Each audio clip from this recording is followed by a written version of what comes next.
Today's video was brought to you by prizepicks.com, the kings of daily fantasy sports.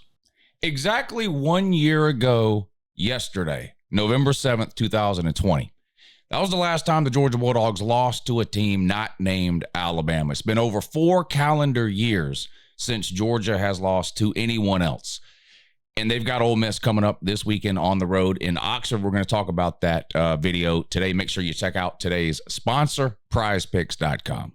Prizepicks.com are the absolute kings of daily fantasy football. And a couple of things that I really like about it the most. Number one, it's really easy to use. You don't have to worry about who's winning or losing games. You literally just pick your favorite players, and then you pick more or less on some of their stat lines. So, we're talking about Georgia-Bama today. So you just type in UGA. You can find Carson Beck. What will his fantasy score be, more or less? The passing yards, 249.5, more or less. It's super simple. You pick 2 or more plays. You can win up to 100 times your money. It's available in almost every single state. I live in Georgia. I can't use some of the other sites that are out there, but I can use prizepicks.com.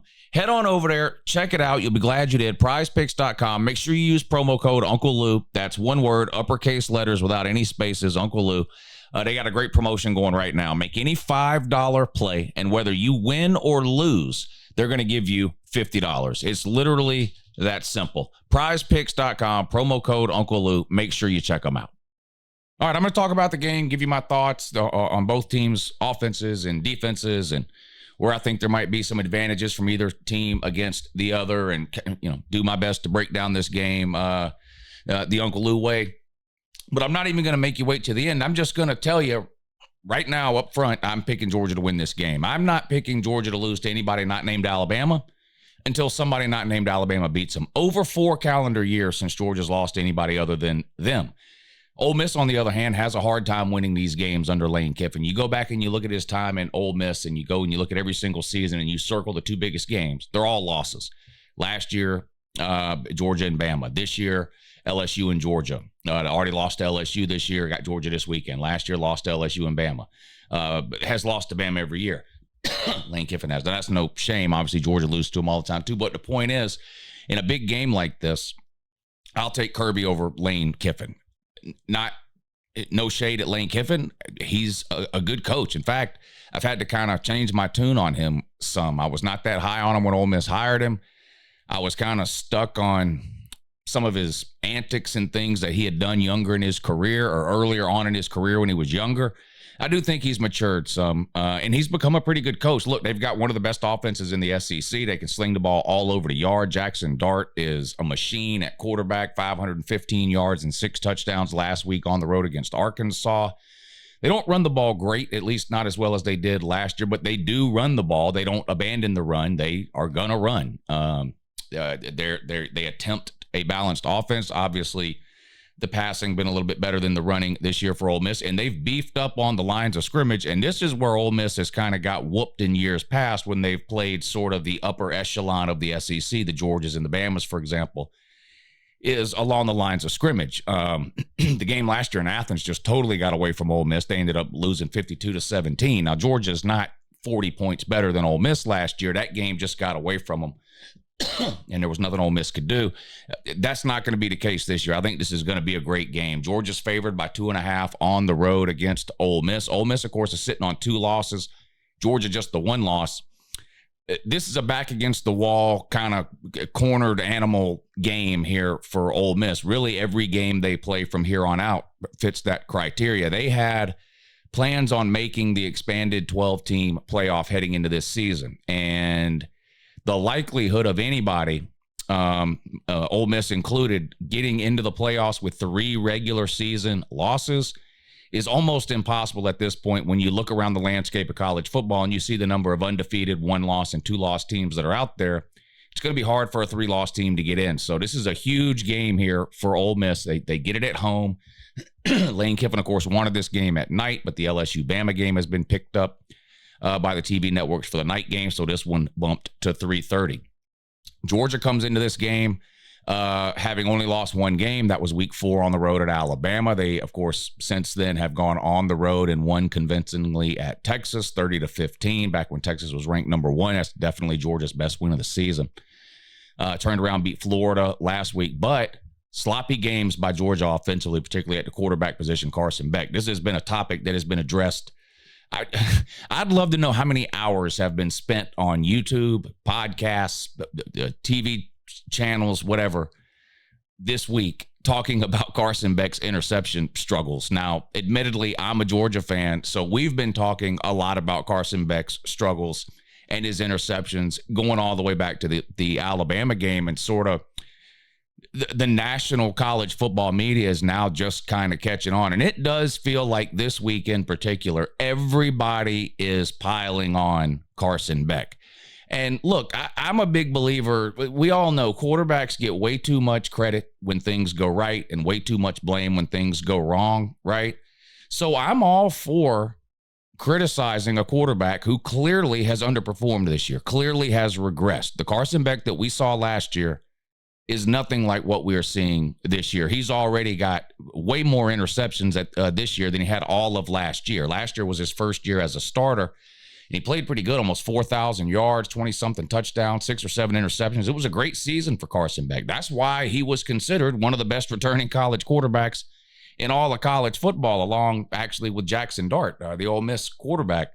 And it just hasn't played out that way so far this year for Carson. Now, we have seen him in games look like the Carson Beck we thought we were going to see. In fact, in some of his worst games, Alabama, Texas, Florida, there have been drives and segments even within those games where he looked really, really good. The end of the Texas game when Georgia really needed a drive to kind of put it away, the fourth quarter against Florida, the entire second half against Bama. So it's been really strange. It doesn't seem like a preparation issue for Carson Beck. Like, in other words, it doesn't seem like he's just seeing things from these defenses that he didn't prepare for all week or that he's shocked by. Because in the same games that he's making these boneheaded decisions that are leading to interceptions, he's having unbelievable throws and drives and key third down conversions that are keeping Georgia fans hanging on to the hope that eventually the Carson Beck of old will return. I'm not convinced that will happen. I mean, we're in week 11. You kind of are what you are at this point of the season. That doesn't mean that Carson Beck's not capable of putting together a game mistake-free or interception-free. I don't know that anybody's ever played a game without making a single mistake, but particularly the interceptions is what Georgia has got to worry about, not only in this game, but next week at home against Tennessee and whatever comes after that in a potential SEC championship or potential playoff or anything like that for Georgia, because turnovers are just so detrimental. They stop any chance you have of scoring. They give the other team a lot of times possession in positive territory. And even if they're not getting possession in positive territory, you're giving them a possession that they otherwise wouldn't have got. It's one of the worst things that can happen, a turnover in all of football. And look, I'll be the first to admit, if Carson Beck goes into Ole Miss and turns the ball over 2 or 3 times, there's a very good chance Georgia loses this game. Some of the teams that Georgia has turned the ball over against, Florida last week, for example, just really didn't have the offense to take advantage of those extra possessions, even with positive field position. They were down to their third string quarterback. They did get 10 points off of turnovers early in that game, but really weren't able to score again until late in the game. Texas got overwhelmed, which I'm going to talk about in a minute when we get to Georgia's defense. Georgia turned the ball over multiple times against Texas, but Georgia also forced a couple of key turnovers in that game. And on top of that, Georgia's defense just completely overwhelmed Quinn Ewers in that Texas offense from the get-go. Will we see that version of Georgia's defense this week on the road at Ole Miss? Obviously, you want that if you're a Georgia fan. If you break Jackson Dart's numbers down, he's done really, really well this year. But when you look at their wins and their losses, he's getting sacked. Is really in the 2 losses to Kentucky and LSU. Jackson Dart was under duress in both of those games. They've also struggled to score. Ole Miss has. I say struggled to score. That might not be the right way to put it. They scored 1 million points in their first 3 or 4 games of the year against Furman, Middle Tennessee State, Wake Forest, and Georgia Southern. They scored 76 points, 52 points, 40 points, 52 points. So they scored 40 or more in all 4 of their first games, the non-con schedule. In 3 of those games, they scored 50 or more. Then SEC play started. And here's what they scored against SEC competition. First up was Kentucky. They lost that game, and they scored 17. Then they played on the road at South Carolina, a game they won. Probably their best win of the season is that win at South Carolina. They scored 27. So 17, 27. Lost to LSU, they scored 26. A win against Oklahoma, they scored 26. And last week, the win against Arkansas, they explode for 63 points. So they've only cracked the 30-point mark once in SEC play, and that was against Arkansas last week on the road. So which version of the Ole Miss offense is going to show up, and which version of the Georgia defense is going to show up? We've seen Georgia's defense get torched first half against Bama, right? The Mississippi State game is very concerning, I think, if you're a Georgia fan, because they threw it all over the place on Georgia. And if Ole Miss gets rolling in the pass game, that's definitely a possibility here. And which version of Ole Miss's offense? The version that scores 63 on Arkansas or 76 on Furman or 40 on Wake Forest? Or the offense that scored 17 against Kentucky? The offense that scored 26 against LSU? If Georgia can hold the Ole Miss offense into the 20s, and this isn't specific to this game, this is just an overarching theory that I have about college football. A lot of the rules in college football are bent towards the offense. We all know that, right? They're sort of masked under the guise of player safety, but a lot of the targeting rules, you can't hit the quarterback. All these things, they make the game, I would say, easier for the offense and harder for the defense. If you're holding a team in the 20s, you should win 95% of your games, because I believe a team should be scoring 30 points or more in today's college football. If they're not, something is wrong offensively. So when you look at this game, if you're Georgia and you're that defense, do you need to completely shut them down like you did Texas on the road and Quinn Ewers and Arch Manning? Well, that would be ideal, but no, I don't think you need to do that. I think you need to keep Ole Miss in the 20s. 3 touchdowns and a couple of field goals, something like that. That would put them at, 27 points. And if that happens, in that scenario, I think Georgia or any team should win that game. Because if you hold your opponent at the 20s, I feel like you should win, because you should be scoring in the 30s. Let's look at Georgia, because a lot has been made about the Georgia offense this season. What's wrong with it? Why aren't they doing this? Why aren't they doing that? And believe me, there's a list of things that irritate me about Georgia's offense a mile long. They don't run the ball great. They've got no great wide receivers. The offensive line has been a little bit of a disappointment. And then you've got the Carson Beck, who has turned into a complete turnover machine. But how many points has Georgia scored in SEC play? We'll start with the most recent game against Florida. Remember, Ole Miss has scored in the 30s once against SEC opponents this year.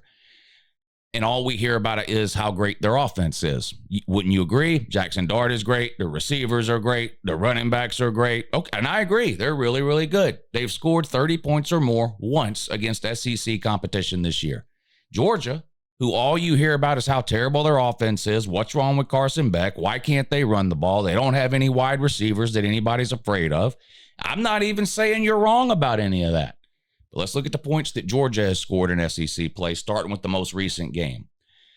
34 against Florida, 30 against Texas, 41 against Mississippi State, 31 against Auburn, 34 against Alabama, 13 against Kentucky. It's the exact opposite of what Ole Miss has done against SEC teams. Ole Miss has scored 30 or more once against SEC competition this year. Georgia has failed to score 30 points or more against SEC competition this year once. So tell me more about how shitty Georgia's offense is and about how amazing Lane Kiffin and Jackson Dart and that Ole Miss offense are. The math ain't mathing. 1 million yards is great, and Jackson Dart throws for a ton of yards. And I've already told you, I'm a believer that they have severely upgraded both their lines of scrimmage. I love Jackson Dart. They've got NFL wide receivers. All of that is true. It doesn't matter all that much if you're not scoring. Ole Miss has reached 30 points or more once against SEC opponents. Georgia has failed to reach 30 points or more once against SEC opponents. The math ain't mathing for the people that keep telling me Ole Miss's offense is great and amazing and Georgia's is terrible. The math ain't mathing. Don't hit me with a who have you played argument. Georgia's played one of the toughest schedules in America up to this point, and it's only getting harder with games at Ole Miss and home against Tennessee next week. So type about it. Those are the facts on the ground, as it were. I also think Georgia's got a huge coaching advantage here. As impressed as I've been with Lane Kiffin the last couple of years, and I have been impressed, what he's doing at Ole Miss is not easy to do. And I get it. He loses the big games, and he hasn't won the SEC or even made it to the SEC championship game. This is Ole Miss we're talking about, okay? Top 10 team last year with a New Year's 6 win. Headed that way again this year, potentially. What he's done there is really, really good. I've had to change my tune on Lane Kiffin. But he ain't Kirby Smart. And staff for staff, Ole Miss can't compete with what Georgia has on the sidelines here. I think there's a coaching advantage for Georgia. I think there's an overall talent advantage. And again, you can argue with me all you want about what, Ole Miss has looked better than Georgia. They have at times, I will admit. I will admit that if Carson goes in there and turns the ball over 2 or 3 times, it could be a problem. No doubt. But I get right back to where I started. I hear this stuff every year. And every year, Georgia beats everybody under the sun not named Alabama. It's been over 4 years.